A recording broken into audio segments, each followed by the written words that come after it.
Hey, cutie pies. I am Lanikia. This is a new edition of the what happened on the soaps. Excuse me, Days of Our Lives. Today is April the 18th, 2022. Monday, April the 18th, 2022. All right, so let's just get into it.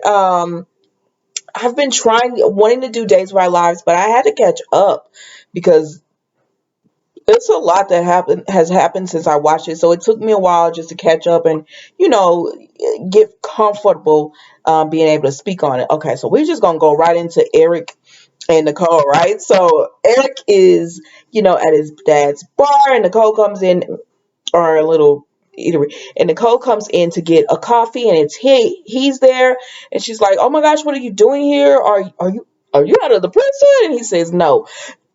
Did Nicole look disappointed? She did, because it has always been Eric and Nicole. She loves that man, and I don't care. Just like what Ava told him the other day last week on the episode, Nicole will always have feelings for Eric. You're just a placeholder until she moves on, because that's who it is. And if he stays on the show, I don't know if this was just like a pop up. You know how they do, just, oh, let's drop him in and then send him away. But either way, if he stays on this show, Rafe, you got trouble. So they just talk, and she tells him about Rafe, and he says, "How does that happen?" And she tells him about everything, and then Clyde comes out, and I said, "Eric, how did you not know Clyde was back there working?"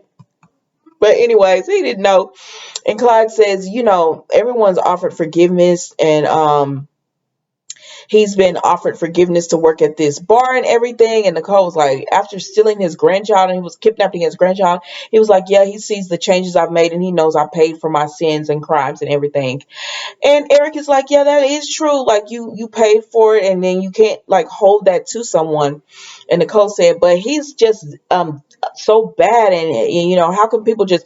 She was like, you probably think I'm a hypocrite, because Nicole, you're the one to talk. But he says, no, I don't think you're a hypocrite. But he just tells her, I want you happy. And she tells him about the whole situation with her and Rafe, and with Ava. And he said, well, now that Ava's out of the way, you guys can be together, right? There's nothing stopping you. She was like, yeah. He asked her, is she happy? And she says, yes.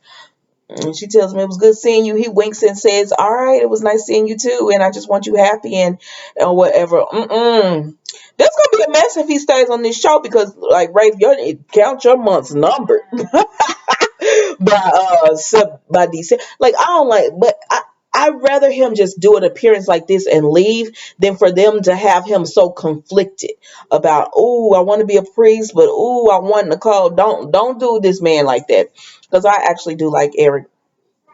So that was them today. So then we go to Nancy and Bunny. So Nancy goes over to see Bunny, and she's telling Bunny about how she had that, a drink with Craig, and how, she gave him the divorce, and he's and they went down memory lane. And Bunny was like, girl, what are you doing having a drink with him? That man left you after 30 years for a man. Like, and she said, it's not his fault that he didn't know, that he was gay and all that. And Bunny said, listen, leave Craig alone. He made his choice. Let him go on with Leo. And Nancy says, well, he wants me to come to the wedding, and I think I want to come. And Bunny said, why would you want to go to that wedding? I like me some Nancy. I always have, but girl, no. She says, because, Nancy still, she knows that she can't have Craig, but you can't cut off feelings like that. So she still loves him. And so Bunny said, okay, you want to go to this wedding. If you're going to go to this wedding, we got to get you a date, because you are not about to show up there alone. And so they get on the dating app, right? And so they get it all together. Takes Nancy's picture, and they say, okay, here go a match. Let's swipe on him. So they swipe on him. And Nancy's like, oh my gosh, why did I do this? Oh my gosh, what if he doesn't swipe back with me? What if it's not a match? What if he doesn't even look at it? But then it was a ding, so he does look at it. And y'all, it is Clyde. Holland. I said, no, Clyde not on the dating app too. But yes, it is Clyde. This is going to be a mess right there too. So anyway, so that's it with Nancy and them. Clyde's gonna be her day for this wedding tonight. So anyways, then we go to, okay, so Leo and Craig have met up or whatever, and Leo is livid because he's like, a prenup. because Leo thought he was bit. He had thought he had got a cash cow. He was like he's in love with this cash cow. But so when Craig comes up, he says, "I can't believe you gave me this prenup. Don't you know I love you? And like, what are you doing on our wedding day, no less?" And Craig was like, "I've never seen this." And Leo said, "What? Where did it come from? Like, who did this?" And Chloe says, "I did, because if you love my daddy, signing this prenup should not be a problem at all." And Leo was like, "Oh my gosh, look, I'm always having to prove to your family that I love you." But Craig tells Leo, "Go ahead and sign this, because once and for all, it would get them off our back. And they will know you're marrying me because you love me, and you're not this gold digger they accuse you of. You're not marrying me for money. So go ahead and sign this." And at first Leo was like, no. But then he was just like, "You know what? I'm gonna sign it, because I'm not I love your dad, and I'm gonna prove it by signing this." Now, if these papers gonna get submitted and everything, I don't know. But he signs it. And like, Chloe, he tells Chloe, "I love your dad, and it's not about money." And she says, "Well, I'm surprised. I didn't think you were going to sign." And she says, "But because you signed, like, I have to be the one to reach out too. So you have my blessing for this wedding." And, she and Leo give a little pat a tat hug and everything. And she leaves. And then when she leaves, Leo goes and sit down, and he has all types of attitude. And Craig says, "Why are you mad at me? Because you made him sign a prenup. That man thought he was going to have access to all that money." And he was like, but like Chloe said, if it's not gonna, you're not trying to do this for money, and you don't care about it. You saying you're not gonna get divorced because y'all love each other so much. It shouldn't even matter. But it is what it is, child. Okay. So then we go to, who else was on here today? Then we go to, okay, Gabby and Gwen comes up.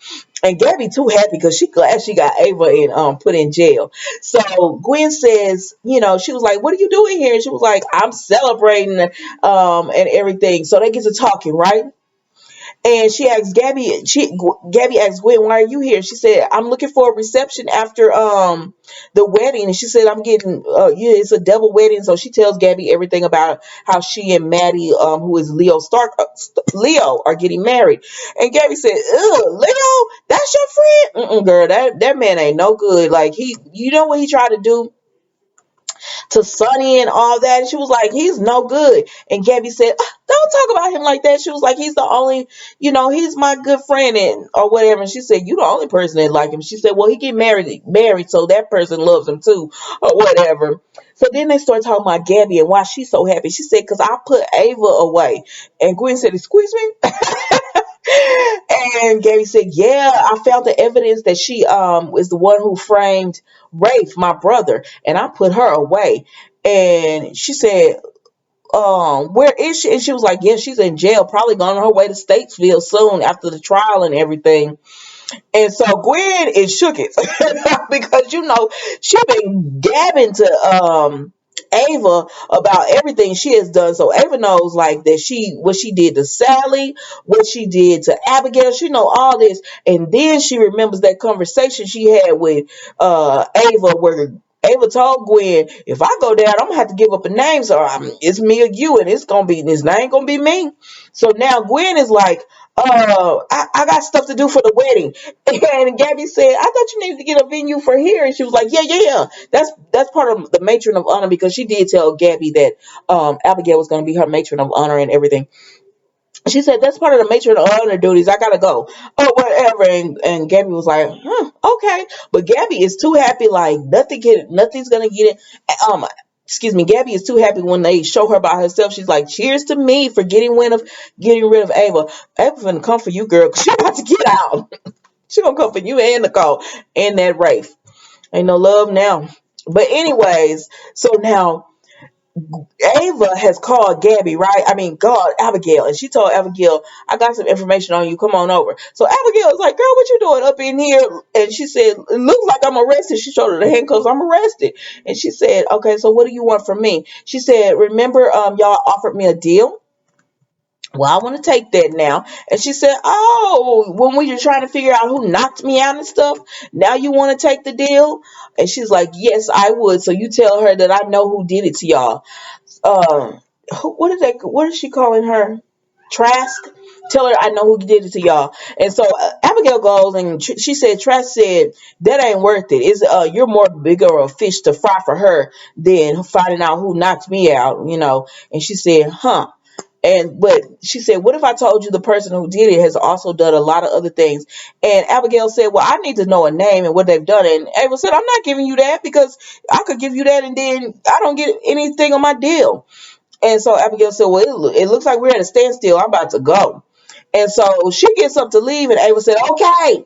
Okay. It was Gwen. Now, you know, Abigail is like been trying to find information on Gwen forever. So she was like, excuse me. She said, yep, Gwen is the one who knocked you out that night and everything. And she said, and she's done other things. And she said, you give me that deal and I will tell you everything she's done. I'll sing like a canary. And so, Abigail is like, I'll be back because she's about to get this deal. And so Abigail is leaving out the room, right? Now Gwen came up in the police station and she got on a trench coat with a hat and everything. Like um she real I'm sorry, I got distracted trying to read my notes. So Gwen comes in there with a trench coat and a hat and everything. She's real. She looking like Inspector Gadget. She coming up in there and Abigail is like, Gwen, what you doing? Mm-hmm. Done got caught. You know, stand up and got caught, girl. But that was the bold and the beautiful today, guys. So, I don't know. I have like this whole Thornbirds thing that they're doing with Nicole and Eric. I mean, this. Come on. Come on, it's been years. Stop it. And then Nancy with Clyde. I don't know what this about to be, but I don't know what this about to be, but y'all worried about Craig, which you should be, but you need to get over there and worried about Nancy too. And with Abigail, now I was reading up and they say Abigail's gonna be waiting at the wedding, so I don't know if this is gonna be a wedding this week, but we're gonna see y'all. So that was the days of our lives. Don't forget to like, comment, and subscribe to the channel, and I will see you tomorrow for another episode.